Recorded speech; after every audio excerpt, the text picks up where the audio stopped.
G.R.. शिक्षण या आपल्या यूट्यूब चॅनलमध्ये आपणा सर्वांचं पुनश्च एकदा सहर्ष स्वागत। राज्य सरकारी कर्मचारी, निमसरकारी कर्मचारी, पेन्शनधारक, शिक्षक, शिक्षकेतर कर्मचारी, अधिकारी वर्गासाठी आताच्या घडीची मोठी आनंदाची बातमी समोर आलेली आहे।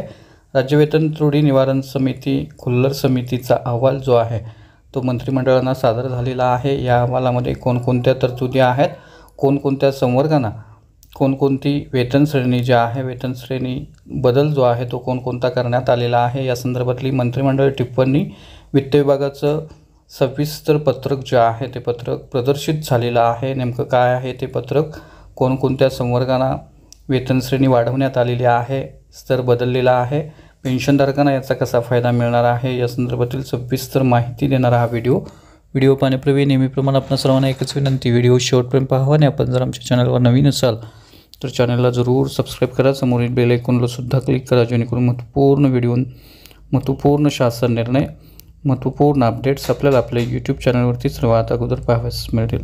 जसे की आपण स्क्रीनवर पाहताय, राज्य वेतन त्रुटी निवारण समिती 2024चा अहवाल जो आहे तो राज्य शासनाला सादर झालेला आहे। याच्यामध्ये राज्य शासनाने याला स्वीकृती दिलेली आहे। वित्त विभागाने सुद्धा हा प्रस्ताव जो आहे तो मान्य केलेला आहे। तब्बल 442 पैकी 441 संवर्गांना मंत्रिमंडळाने मान्यता दिलेली आहे। या समितीने सुद्धा शिफारशी नोंदवलेल्या होत्या आणि यामधले कोणकोणते संवर्ग जे आहेत त्या संदर्भातली माहिती जी आहे ती या PDF माध्यमातून आपण घेणार आहोत। याच्यामध्ये मंत्रिमंडळ टिप्पणी पार्श्वभूमी आपण स्क्रीन पॉज करून पाहू शकता। तब्बल 46 पानाची PDF आहे। या PDF संपूर्ण संवर्ग समितीची कार्यपद्धती, कोणकोणते स्तर जे आहेत ते अमान्य करण्यात आलेले आहेत।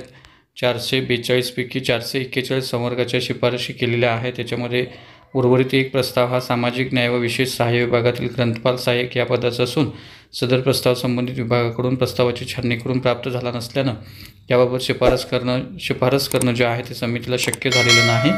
याच्यामध्ये समितीचा अहवाल, समितीचा दृष्टिकोन, आश्वासित प्रगती योजना असेल, निवड श्रेणी असेल, तर या सगळ्या गोष्टींची माहिती जी आहे ती देण्यात आलेली आहे। 13/2/2023ला जो बक्षीस समिती अहवाल खंड 2 झाला राज्य वेतन त्रुटी निवारण समितीचा, त्या अनुषंगानं सुद्धा जे वेतन त्रुटी आहेत त्याची सुद्धा मागणी जी आहे ती मागणी समितीनं मान्य केलेली आहे आणि त्या अनुषंगानं सुद्धा याच्यामध्ये नोंद करण्यात आलेली आहे आणि अंमलबजावणी संदर्भात सुद्धा स्पष्ट असे निर्देश देण्यात आलेले आहेत। त्याच्यामध्ये 1 जानेवारी 2016 पासून काल्पनिकरित्या मंजूर करण्यात यावेत। प्रत्यक्ष आर्थिक लाभ हा या समितीचे शासन आदेश ज्या महिन्यात निर्गमित होतील त्या महिन्याच्या 1 तारखेपासूनच देण्याची शिफारस जी आहे ती मान्य करण्यात यावी। दिनांक 1 जानेवारी 2016 पासून आदेश निर्गमित होण्यापूर्वीच्या महिन्यापर्यंत कोणतीही थकबाकी अनुज्ञेय असणार नाही, परंतु पेन्शनधारकांच्या बाबतीमध्ये जोडपत्र 1 मध्ये नमूद संवर्गातील जे कर्मचारी दिनांक 1 जानेवारी 2016 ते ज्या दिनांकाला आदेश निर्गमित होतील त्या दिनांकापूर्वीच महिना या कालावधीत सेवानिवृत्त झालेले असतील त्या कर्मचाऱ्यांची दिनांक 1 जानेवारी 2016 पासून सुधारित वेतन श्रेणीत काल्पनिक वेतन निश्चिती करण्यात यावी। दिनांक 1 जानेवारी 2016 ते संबंधित कर्मचाऱ्यांच्या सेवानिवृत्तीच्या दिनांकापर्यंतच्या कालावधीत अनुज्ञेय वेतनवाढी विचारात घेऊन निवृत्तीवेतन सुधारित करण्यात यावं। सुधारित निवृत्तीवेतनाचे प्रत्यक्ष लाभ ज्या दिनांकाला आदेश निर्गमित होतील त्या दिनांकापासून देण्यात यावे। त्यापूर्वीची थकबाकी जी आहे ती अनुज्ञेय करण्यात येऊ नये। समितीच्या अहवालातील मुद्दे आणि समितीचा दृष्टिकोन याबाबत वित्त विभागाचे अभिप्राय जे आहे ते आपण स्क्रीनवर पाहू शकताय। हे स्क्रीन पॉज करून आपण सविस्तर वाचू शकताय। तर या अनुषंगाने या सगळ्या गोष्टी ज्या आहेत, अपेक्षित जो अंदाजित ₹80 कोटी वार्षिक आर्थिक भार जो अपेक्षित आहे त्याला मान्यता देण्यात आलेल्या आहेत। मंत्रिमंडळानं मान्यतेसाठी जो मंत्रिमंडळाकडे प्रस्ताव ठेवण्यात आलेला आहे त्याची सुद्धा याच्यामध्ये माहिती देण्यात आलेली आहे। संपूर्ण कार्यपद्धती याच्यामध्ये देण्यात आलेली आहे आणि याच्यामध्ये जे संवर्ग आहेत, जोडपत्र क्रमांक 1 पासून संवर्गाची माहिती देण्यात आलेली आहे। याच्यामध्ये विभागाचं नाव, कार्यालयाचं नाव, संवर्गाचं नाव, 7व्या वेतन आयोगानुसार मंजूर वेतन स्तर किती आहे, समितीनं शिफारस केलेल्या 7व्या वेतन आयोगातील सुधारित वेतन स्तर किती जे आहे ते दिलेलं आहे। याच्यामध्ये उदाहरणार्थ कृषी व पदुम विभाग जो आहे याच्यामध्ये सर्व कृषी विद्यापीठे असतील त्याच्यामध्ये शाखा अभियंता S15 वरून S16 वेतन श्रेणी त्यांची निश्चित करण्यात आलेली आहे। 41,800 वरून 44,900, 31,300 वरून 42,400 म्हणजे 22,800 1,32,300 ही जी पूर्वीची वेतन श्रेणी होती ती बदलून आता S16 44,900 ते 1,42,400 अशी करण्यात आलेली आहे। याच्यामध्ये कार्यदर्शक असतील, पर्यवेक्षक असतील, नळ कारागीर महात्मा फुले कृषी विद्यापीठामधले असतील त्यांची सगळी माहिती जी आहे ती दिलेली आहे। स्क्रीन पॉज करून आपण पाहू शकताय। अन्न नागरी पुरवठा असेल, सामान्य प्रशासन विभागातील सहाय्यक कक्ष अधिकारी असतील, सचिव असतील, लोकसेवा आयोगमधील सहाय्यक कक्ष अधिकारी जे आहेत त्यांचेसुद्धा वेतन स्तर बदलून तो S14 वरून 16 केलेला आहे। त्यामुळं प्रत्येक विभाग आणि विभागातील जे कर्मचारी आहेत, अधिकारी आहेत, त्यांच्या ज्या त्रुटी होत्या त्या त्रुटी दूर करण्यात आलेल्या आहेत आणि त्यांचे स्तर जे आहे ते स्तर आता पहिले स्तर होते ते बदलून नवीन स्तर देण्यात आलेले आहेत।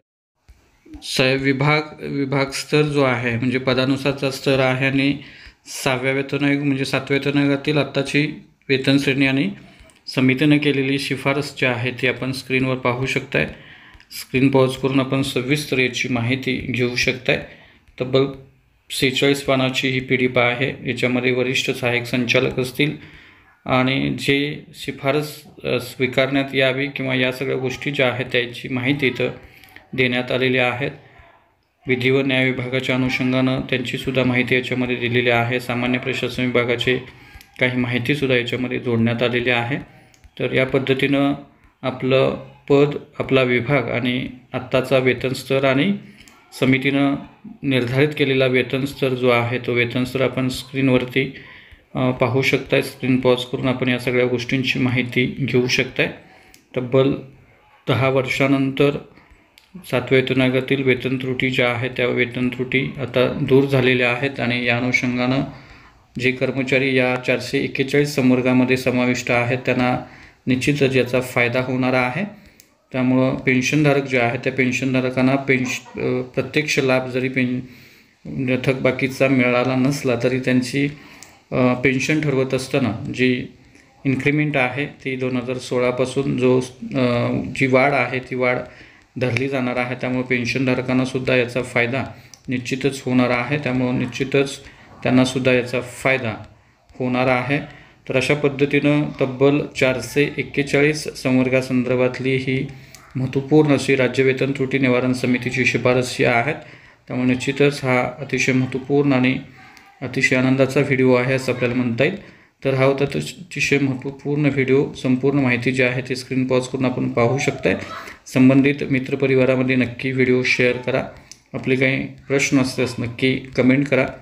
ही संपूर्ण PDF आपल्याला हवे असल्यास मी डिस्क्रिप्शन बॉक्समध्ये याची निश्चितच लिंक देतो। या लिंकवरती क्लिक करून आपण सविस्तर माहिती जी आहे जी माहिती घेऊ शकताय किंवा व्हिडिओ पॉज करून त्या ठिकाणी आपलं पद जे आहे ते पदाच्या अनुषंगानं माहिती आपल्याला मिळेल आणि आपल्या शंका ज्या आहेत त्या शंका दूर होतील। या संदर्भातला GR जो आहे तो येत्या काही दिवसामध्ये निघणार आहे आणि प्रत्यक्ष लाभ जो आहे तो कर्मचाऱ्यांना मिळणार आहे। तर हा होता अतिशय महत्त्वपूर्ण व्हिडिओ, महत्त्वपूर्ण बातमी। अशाच महत्त्वपूर्ण व्हिडिओंच्यासाठी रोजच्या महत्त्वपूर्ण शासन निर्णयासाठी चॅनलला सबस्क्राईब करा। आपल्या मित्रपरिवारामध्ये नक्की शेअर करा। धन्यवाद।